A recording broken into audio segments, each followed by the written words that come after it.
Hello and welcome back to my channel where I like to have fun with all things beauty while being critical about what I accept into my collection. Today is a full face of Sephora fails. So I decided that because I'm definitely returning some things, I picked up about give or take 25 items from the Sephora sale. And since it arrived, I've been testing everything and there's about 5 items that I'm probably going to return. There's definitely some items here that I'm still on the fence about, but 4 or 5 items that I know that they're not going to work for me, so I'm definitely prepared to take those back. Before I do that, though, I wanted to take them for like a final test drive. And I should start by saying none of these products are horrible. I actually don't think that I picked up a single thing during this entire sale that was objectively bad. These are just products that I know are not going to work for me personally, and because of that, it just doesn't make sense for me to keep them. This is a hobby for me. I don't make money at this. I don't get PR. I don't have any financial gain from keeping any of these items, so it does not make sense for me to hold on to them. I already took photos, so I do have B-roll. In a week or so, I plan on going through and reviewing every single item that I picked up, and I will be including these things and using those photos, but between now and then, I really don't need to hold on to them because I sort of feel like I'm at the point where I've gotten what I need to know, and they can go back. I mean, there's a slight chance that I'll add 1 or 2 items to that list, but as far as the products that I'm sure about, I'm pretty sure about them at this point. So I also want to say, if you're new here, I'm new here.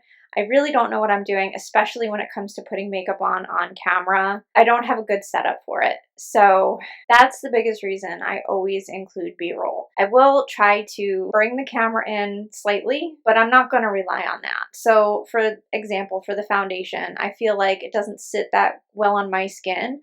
I'm going to show close-up photos of that to illustrate that because I don't yet really know how to do that with the setup that I have with this camera. I'm also really not comfortable doing makeup on camera in general. I feel very vulnerable sitting here with no makeup on right now, and I'm so used to doing my makeup in the exact place that I've been doing it for the last however long I've been in this house. So you know, I am going to obviously stop at some point and go and check in a bigger mirror to make sure everything is blended and, you know, things like that. But I did think I needed to add a disclaimer because a lot of people, when they click on a video, they just expect to be seeing somebody that is somewhat professional at this, and I am like the absolute furthest thing from that. So I guess I'm asking for grace. Anyway, I'll stop rambling. I almost always do my eye makeup first, but today I'm going to do my base makeup first because I'm only using a single eyeshadow, so I'm not worried about fallout. I already put on my primer, so I'm using the Merit Great Skin Primer. This is going to be in the Purgatory box. This is not a definite return. I was questioning whether or not this was breaking me out. I don't think it's breaking me out. It's just not quite as hydrating as I had hoped. When I first used it, I really like the finish it leaves on the skin, but I don't think it really provides long-lasting hydration. My favorite primer is the Vitamin Enriched Face Base from Bobbi Brown. Number 2 is Embryolisse. I think both of those provide a little bit more hydration than this. This is not bad by any means, and if I keep it, I am absolutely going to use it up. It just wasn't really as great as I was hoping, so I probably won't buy that again. The foundation that I am returning, 99.9% sure. I mean, all of this stuff I'm planning on going to the store tomorrow, so we'll find out tomorrow together, but 99.9% sure that I am returning the Dior Forever Skin Perfect Foundation Stick. I don't dislike this. I should start by saying I really want to emphasize this because I know that this is working very well for a ton of people. I just don't think it does enough for me. I am 40 years old. I have a ton of hyperpigmentation. I very much need a medium coverage that is hydrating. I feel like this is light medium, but it's not really hydrating enough. It's not drying. All of the other foundation sticks that I have are way worse than this. All of them dry my skin out worse than this. So for most people out there that don't have skin as dry as mine, this might be great. This might be the thing that you've been waiting for. But when I put it on, I don't think my skin looks blurred. I don't think it looks perfected, and I don't think it looks hydrated. So the fact of the matter is that with better things in my collection, I'm just not gonna ever want to pick this up. And if that's the case, for $52, I can't keep it.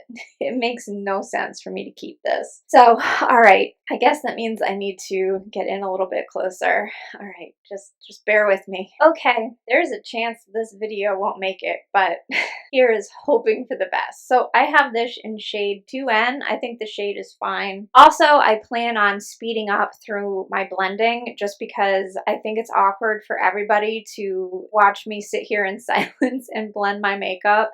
I haven't really gotten to the point where I can talk and do this. I'm a kind of person that tends to learn best by doing things, so I'm just gonna do it, and hopefully at some point this looks like remotely natural.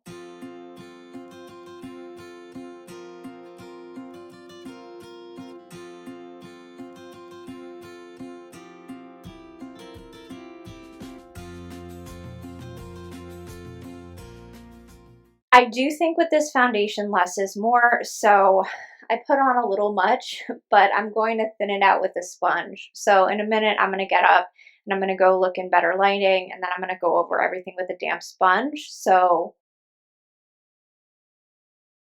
it'll look a little bit less like makeup then, although I don't think this is bad. I think this is definitely a skin finish, and I don't really feel like I need to push it into my skin. That's not really why I'm using the sponge. I'm really just using the sponge to lighten it up. Before I do that, I'm going to go in with my Creal concealer.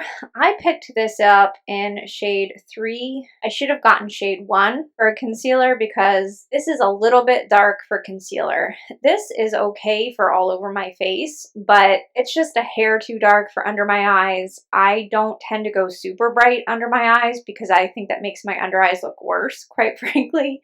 But I think a mixture of shade 1 and 3 would be my ideal. So, you know, maybe they'll extend the shade range at some point, but this is an item that I am on the fence about keeping. I'm leaning towards keeping it because, like I said, I like it. I can't really sit here and say that I don't like it. The only thing I didn't love about it was that it's not beating out my top concealers. So my Kulfi, my Kosas, my Natasha Denona, they're all excellent. So it's not beating the excellence, it's just actually being just as good, which is impressive, quite frankly, because I've tried a heck of a lot of concealers. All right, so I'm gonna go blend and check everything, and I'll be back in a minute. All right, so that went pretty well. It's a great shade. I really like the shade match, and it looks really good at first. But what I'm gonna do is at the end, I'm gonna insert the photos that will sort of illustrate my point better because it's at its best at this point. So now on to the eyes. I am actually returning 2 eye products. So I picked up the Patrick Ta. I got Talk to My Team. I've said like too many times at this point that I'm returning this, so I'm not going to go on at length other than to say that I have the same shades from Pat McGrath in an 8-year-old palette that are better than these, so I don't need them. I'm really not impressed. It's a fine formula, but it's not that unique. So that's 100% going back. Number 2 is a shocker to me. This is the Kulfi, the Zari Eyes in Sona Sona. I wanted to love this. This is right up my alley. It's a champagne shimmer. Like, my middle name is Champagne Shimmer. It's my favorite. However, I can't use this with any other eyeshadows. My favorite thing for a topper like this is to set up my eye look with matte shadows and then add this, and that's my one and done. Like, that's my version of an ideal easy eye look. This does not play well with powder. I tried several times to make it work, you know, using it with various other shadows and even with a MAC paint pot, which is not even a powder, and it just really prefers to be used by itself. And I'm not going to use it because of that. I cannot in good faith keep this knowing that I won't use it because I have too many things that are similar. I'll pop up a swatch of it sitting next to the KVD Dazzle Stick. That's probably the thing that I have that's the most similar because I also don't really feel like I can use the KVD Dazzle Stick with a ton of other things, but it's easier going than this because this is so liquidy. And I'll pop up a close-up from my original first impression. I mean, there's no denying that it's pretty. And as far as these type of shadows go, it's very well formulated. It's easy to use. It doesn't get patchy. It doesn't do all the weird things that other pot shadows do. The problem for me truly is just the fact that I can't use it with anything else. You know, speaking of shadows like this, I recently picked up one of the Armani. I got one of the new shades in the liquid eyeshadows, and I typically hate liquid eyeshadows because I just feel like they're a pain and they don't offer anything that is better than my powder eyeshadows.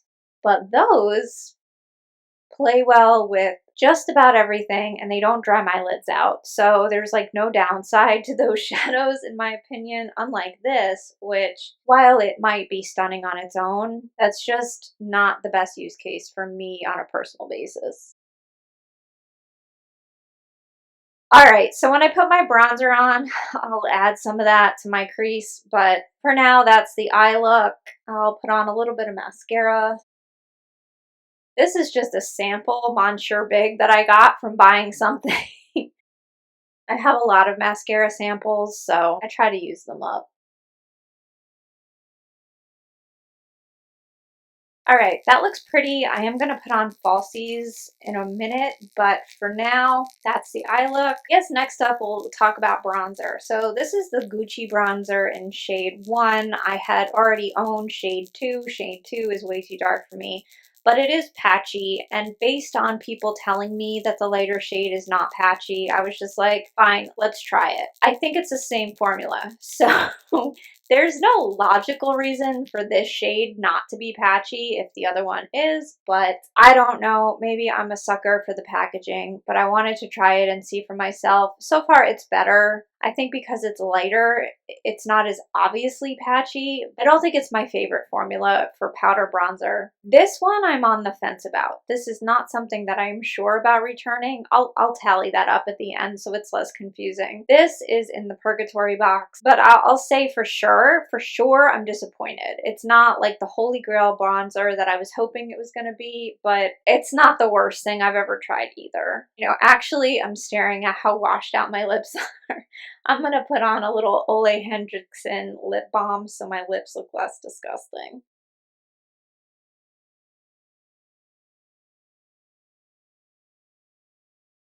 I don't know if you can see that. I'm going to play with the lights in a little bit to see if anything is a bit more clear.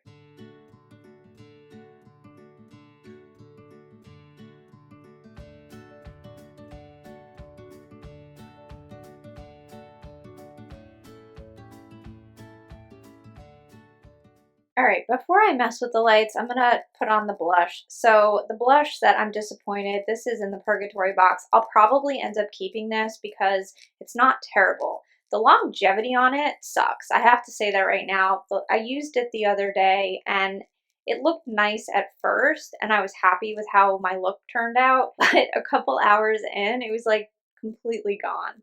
So all around, I do not recommend the Hourglass Liquid Blush. I don't think the formula is great and the packaging sucks. I do not have issues with my fingers and I don't have nails. So the fact that I have as hard of a time getting it to come out, I mean, maybe I'm doing something wrong. Like I genuinely could be doing something wrong, but I find it extremely difficult. And with the amount of packaging out there, like there is no excuse for this. In my opinion, this never should have made it to market. All right, I barely got enough, but we'll start with one cheek.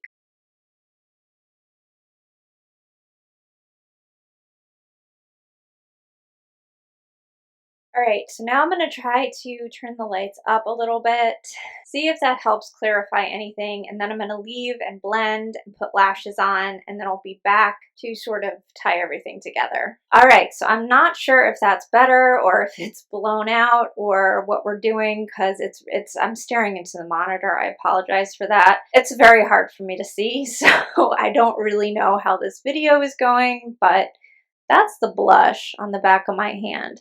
It's pretty. And like I said, all of my makeup right now, it doesn't look terrible. It's just not the best. And I'm trying to cut the fat these days. I have too much makeup sitting in my drawers right now expiring to keep brand new makeup that is still eligible for return. So I'm promoting that in my life. I'm not sure if I'm going on a no buy next year, but I am most certainly going on a low buy because I need to start being more careful with my money. So right now I'm going to go and also put my brows on. I always forget to do that when I do makeup on camera, but I'm going to do all of that and then I'll be right back for an outro. Okay, man, lashes make everything better. I sort of feel like whenever I do something like this, the makeup tries to make a fool out of me. Like, this is the best the Dior stick has looked by far. And I mean, that could be because I used extra skincare today. I knew that I wasn't going to get enough hydration from the Merit, so I went in harder with my moisturizer than I normally do. So maybe that's how I need to wear this. This foundation is going to get to the end of today. And by the end of today, I'm going to make my mind up. I'm not going to drag it out any longer than that, but we'll see. I'm going to add a tiny bit of powder because that's what I always do. And that's just the Givenchy, the old formula. I have it in the rose shade. I do want to try the new formula at some point and put them side by side. But for now, just a tiny, tiny bit of powder. And we'll see. I mean, time will reveal its fate. But right now, the 100% return is the Patrick Ta and the Kulfi. Those are the only 100% returns. The almost 100% return is the Dior Stick Foundation, and then everything in purgatory right now is the Gucci Bronzer, the Creal Concealer, the Hourglass Blush, and the Merit Great Skin Moisturizer. So if I were to guess, I am probably only returning these 3 items. That's less money back than I had hoped. But I guess the silver lining is I don't hate the way my makeup looks. So I think mostly I made really good purchases. I think my roundup video is going to be probably a lot of favorable reviews, which, you know, I like to be critical. I like to shorten the list of things that I think are really worth it. But at the very least, I think you could easily skip on every single thing I mentioned. Creal, Save Your Money by Kulfi or Kosas. The Gucci bronzer. I think the Sephora brand bronzer is probably just as good, if not better. I have a ton of blushes that I like better than this Hourglass blush. So at the very least, even if they don't meet my return requirements, they definitely get my stamp of safely passed. There are cheaper, better things. So I'm gonna back things up a little bit. Hopefully that's similar to where the camera was before. I'm really bad at all of this camera stuff. But anyway, that's the video. I hope this was at the very least interesting. Like I said, coming up, I have a roundup of everything I bought during the sale where I'm going to talk about everything that I thought was really worth it. How many things did I buy? How much did I spend? And whether or not my feelings about any of these products changed since my first impressions videos, which will be linked below in my Sephora playlist. Going forward, I am preparing for roundups. So, this being my first year on YouTube, I don't, have yearly favorites. But when I first started, I did go through my entire makeup collection. So I had a series of declutter and ranking videos. So I went through systematically every single thing in my collection with swatches and the whole 9. Those videos, I have even less experience when I'm doing them, so they are not great. I'm not going to sit here and tell you to sit through all those, but it was a good way for me to get started. So I don't plan on doing that again, but I'm definitely going to do some rankings and definitely talk about the indie shadows. I got a lot of indie palettes this year, so I'm going to talk about those and rank those. And outside of that, I'm just going to stick with the highlights. I'm going to talk about what I think is the best in every category, and I'm going to sort of simplify my life. This time of year is crazy. It's really hard to find time. This is not my main gig, so I'm just doing my best over here. I'm definitely a heck of a lot more confident in my videos where they're just talking head, where I come with my makeup already on and I just talk about a subject. These are a work in progress, but thank you so much for being here with me. I hope to keep going. My plan originally was to reevaluate in January. The very beginning of January will be my 1-year mark. I very much expect to keep going, but I know that I'm going to have to take some time off for the holidays. We travel, so we're going to pack everybody up and travel 1,200 miles up north. We go by car because of the dogs, so it's kind of a big deal. So I know that's probably going to mean that I'm going to be gone for a month, and in YouTube time, that's not great. I don't have enough subscribers for that to really make a difference, I don't think, for the algorithm, but I know I'm going to be rusty getting back into it, so I'm probably going to start off with one video a week and go from there, see how things go. You are not alone. I love you so much. Thank you for watching this video, and I will see you in the next one. Bye-bye.